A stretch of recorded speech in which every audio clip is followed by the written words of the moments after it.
We talked a lot about the rotation today and whether the Braves will add to it. Even Ron mentioned it. He said, hey, if the Braves can add one more starter. But I think the top of the line guys, the Blake Snells, the Yamamotos, I don't even think the Braves are in those conversations any longer.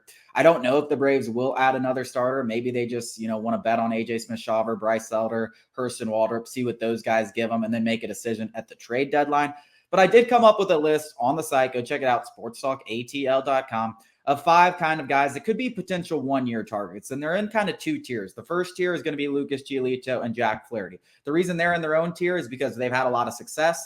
There could be a lot of teams that will offer them 3-4-year deals, particularly Lucas Giolito.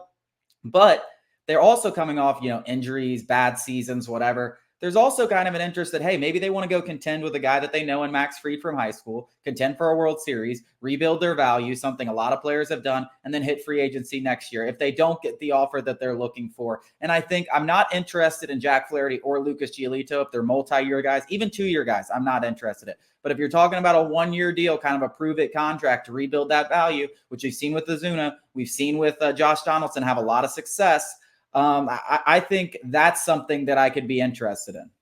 Yeah, I think it makes a lot of sense on both sides. Now, I think there's plus and minuses from their standpoint. Whereas if they believe in their stuff and they believe they can go back to where they were in Cy Young caliber-esque kind of guy, it makes a lot of sense for them to come to a Braves team where they're not going to be counted on to be the guy. They can just be a guy and go rebuild their free agent value. And from the Braves side, it makes all the sense in the world to kind of, it's not a lot of liability. You got 1 year, maybe, $15 million, whatever it is. And then you potentially get a back of the rotation arm who's, got all the motivation in the world to really improve his stock.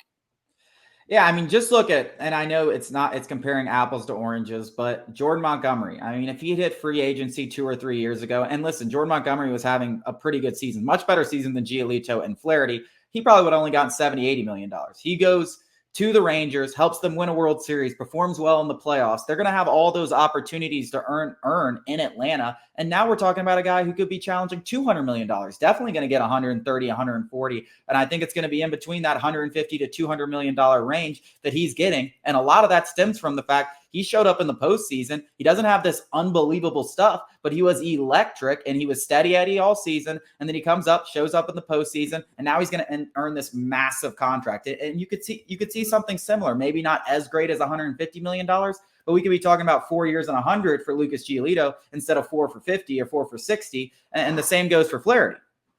Yeah, I think that's an important notion that whenever you're trying to pitch some of these free agents, it's the free agents who are trying to rebuild their value for the next offseason is, look, you're going to be with the best.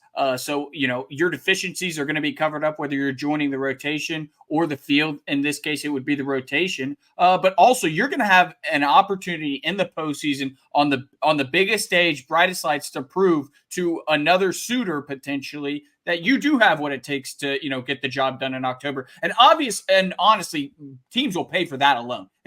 Sometimes it doesn't even matter what you do in the regular season. If you show up in the postseason, teams will pay for that. Yeah, I think Jordan Montgomery is a candidate to get overpaid, and I think it's strictly because of all the success that he had in the postseason and whether he can replicate that. I want to talk about these other 3 guys on their list. They're kind of in a different tier, but I want to do it after the